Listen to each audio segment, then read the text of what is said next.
그건 그런 뜻이 아니에요. 그 뜻 강좌 90번째 시간을 시작하겠습니다. 제90강의 제목은 들에 핀 백합화를 보라입니다. 산상수훈에 보면 예수님께서 참 의미 깊은 말씀을 하시죠. 그러므로 내가 너희에게 이르노니 목숨을 위하여 무엇을 먹을까, 무엇을 마실까, 몸을 위하여 무엇을 입을까 염려하지 말라. 목숨이 음식보다 중하지 아니하며 몸이 의복보다 중하지 아니하냐.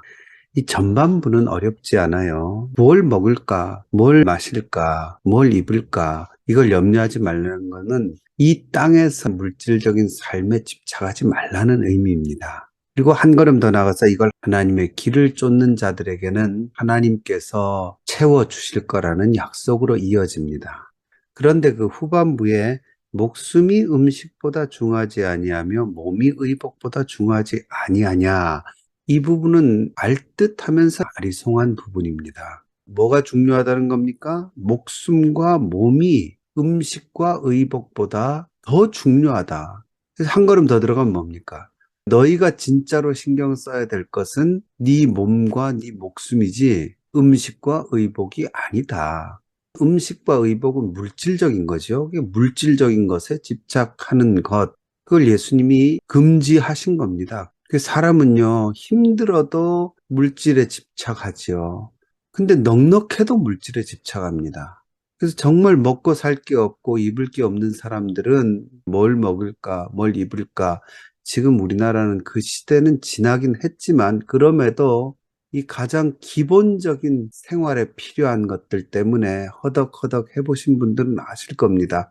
그게 얼마나 큰 문제이고 그것 때문에 다른 걸 돌아볼 틈이 없이 삶이 온통 거기에다 투자가 되지요. 그런 의미도 있고 동시에 넉넉하고 많은 사람에게도 이게 큰 문제입니다. 먹을 게 너무 많고 근데 또 먹으면 살찌고 돈이 있으니까 맛있는 건 먹어야 되겠고 얼마나 골치 아픈 문제입니까 이게. 그러니까 뭘 먹을까 뭘 입을까 뭔 더 말할 것도 없죠. 무슨 신발 신을까, 무슨 백을 들까, 이걸 가지고 있는 사람들이 집착하고 인생을 낭비하죠. 그러니까 이건 이해가 돼요. 그거 하지 말라는 거예요. 그런 물질적인 집착을 예수님이 버리라고 말씀을 하시는데, 그러면 그걸 버리면서 더 집중해야 될 게 뭐냐 했을 때 예수님이 뭘 말씀하시냐면, 네 몸과 네 목숨이 더 중요하다. 이렇게 말씀을 하고 계시다는 겁니다. 몸과 목숨, 이것도 어떤 면에서는 육적인 것, 육체적인 것으로 다가오기 때문에 이 구절이 해석을 하기가 힘든 거예요. 물질적인 집착을 하지 말라 하셔놓고는 예수님이 다시 그런데 네 몸과 목숨 여기에 집중하라 이렇게 말씀하시는 것 같아서 이 구절이 뭔가 시원하게 안 풀리는 거예요. 그러나 마태복음에서 말씀하시는 이 몸과 목숨이라는 개념을 예수님이 어떻게 가르치셨냐, 그걸 알면 이 문제가 풀립니다. 여기 나오는 목숨이라는 게 푸시케인데요. 이거는 사람의 생명, 목숨 이렇게도 번역할 수 있고 영혼으로도 번역할 수 있습니다. 그리고 몸은 소마인데요. 몸 말 그대로 바디입니다. 근데 이 두 개는요, 사실상 같은 내용이에요. 그러니까 목숨이 있는 몸, 그게 살아있는 인간이잖아요. 그러니까 푸시케와 소마가 함께 있을 때 인간을 가리키는 거예요.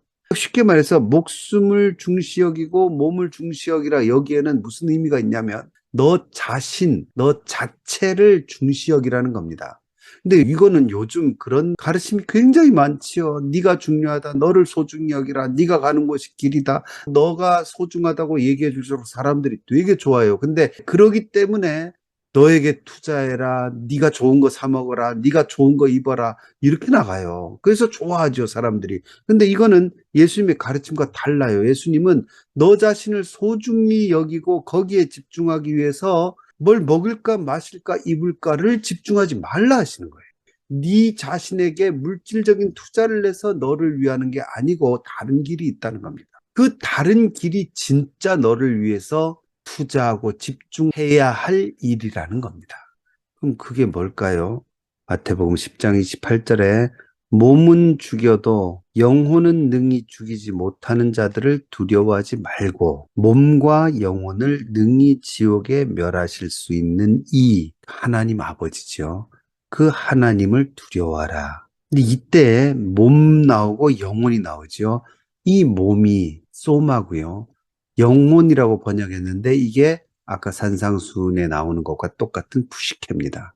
그러니까 여기서 푸시케는요, 몸 속에 있는 생명인데 그 생명이 몸만 살리는 생명이 아니라 나의 근원, 너희의 본질적인 목숨이 그걸 영혼으로 지금 표현을 했는데 몸과 목숨, 몸과 영혼을 하나님께서는 능히 지옥에서 멸하실 수가 있다. 그러니까 하나님이 지옥에 멸할까를 두려워하면서 살아야 된다, 이 땅에서. 그렇게 말씀하시죠? 하지만 아직 의문은 풀리지 않았어요. 그럼 그렇게 몸과 목숨을 소마와 푸시케를 동시에 다 집중해서 진짜 목숨을 살리는 일에 집중해야 되는데 그게 도대체 뭐냐? 이게 이제 마태복음 16장에 나오죠. 25절에 누구든지 제 목숨을 구원하고자 하면 잃을 것이요 누구든지 나를 위하여 제 목숨을 잃으면 찾으리라가 나오죠. 우리 인간의 본질적인 목숨, 아까 10장에서는 영혼이라고 번역되는데 이 영혼을 하나님이 지옥에 던져버리시면 끝장나는 거예요. 영원히 불지옥에서 고통당해야 되기 때문에 그 푸시케를, 그 영혼의 목숨을 구해야 돼요. 근데 어떻게 하면 구할 수 있느냐? 이 땅의 차원에서 이 목숨이 흥하고 잘 되기를 바라면 뭘 먹을까? 남보다 더 좋은 거 먹자. 뭘 마실까? 남보다 더 좋은 거 마셔야 돼. 그러면서 이 목숨을 부지하려고 하면 어떻게 됩니까? 잃어버리게 된다. 그러니까 예수님이 목숨을 위하여 무엇을 먹을까, 무엇을 마실까, 물질적인 투자와 집착을 가지지 말라. 그리고 뭐라 그러십니까? 누구든지 나를 위하여 자기 목숨을 잃어버리면, 그러니까 예수님을 위한 일에 내 목숨, 내 삶, 내 몸, 이게 예수님을 위해서 투자되고 사용되고 예수님 때문에 피곤하고 예수님 때문에 오해받고 예수님 때문에 잘 못 입고 예수님 때문에 잘 못 먹고 예수님 때문에 사람들에게 욕을 먹고 예수님 때문에 박해를 받고 하면 결국 이게 목숨, 진짜 목숨을 위한 일이 되어서 그 목숨을 이 땅에선 잃어버리는 것 같지만 사실은 그게 진짜 그 목숨을 찾는 일이 된다. 그래서 그 바로 위에 예수께서 제자들에게 이르시되 누구든지 나를 따라오려거든 자기를 부인하고 자기 십자가를 지고 나를 따를 것이니라.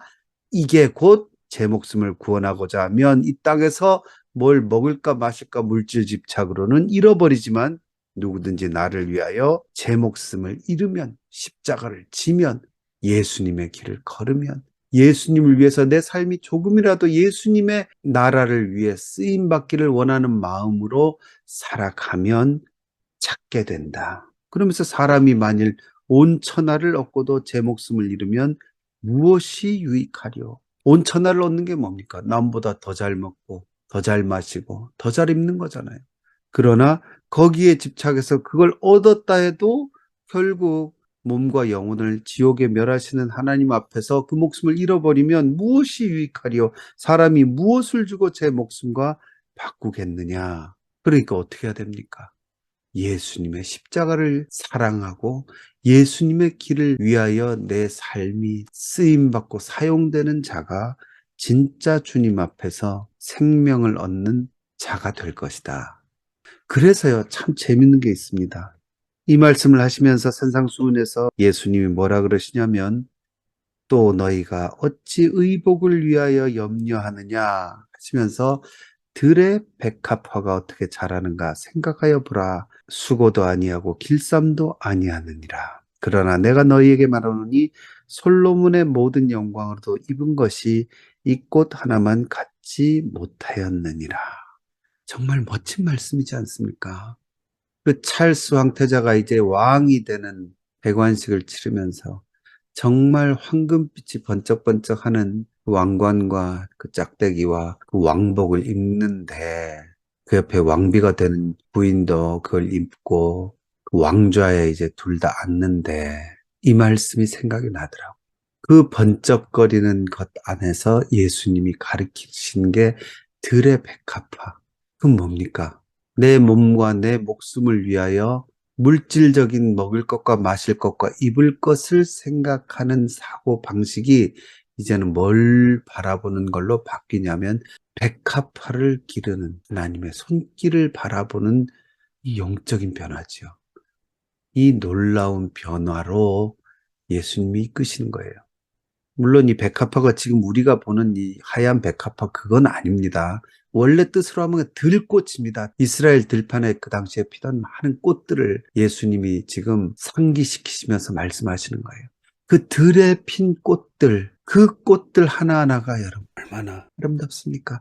솔직히 말해서 장인이 한 땀 한 땀 얼마나 정성껏 얼마나 기막힌 패션 디자이너가 기막히게 그 왕복과 왕관을 만들었겠어요. 그런데 진심으로 여러분 요즘 날 좋은데 어디 가까운 공원이나 들판에 나가 보십시오.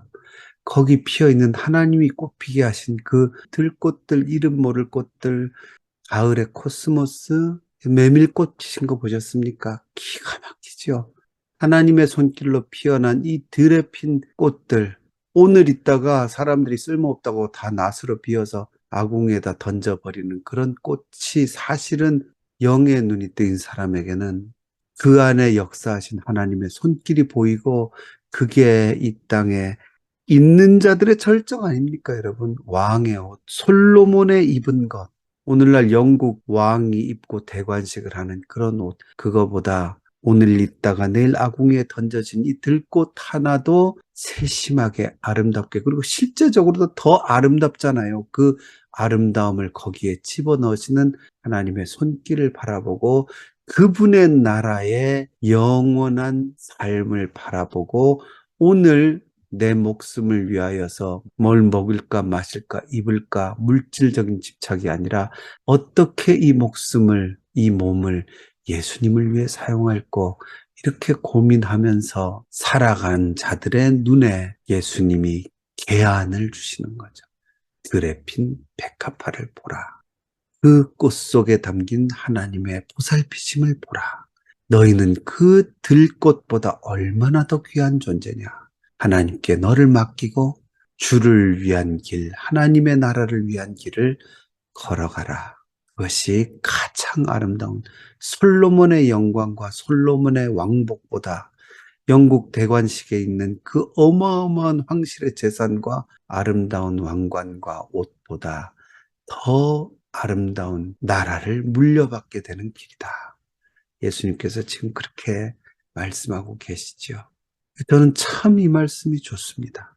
그 길가에 핀 꽃 한 송이 한 송이가 솔로몬의 입은 옷보다 더 아름답다는 그 말씀으로 제 어두운 영의 눈이 떠져서 주님 나라를 위해 살아가는 자가 되기를 소망합니다. 오늘은 여기까지 하겠습니다.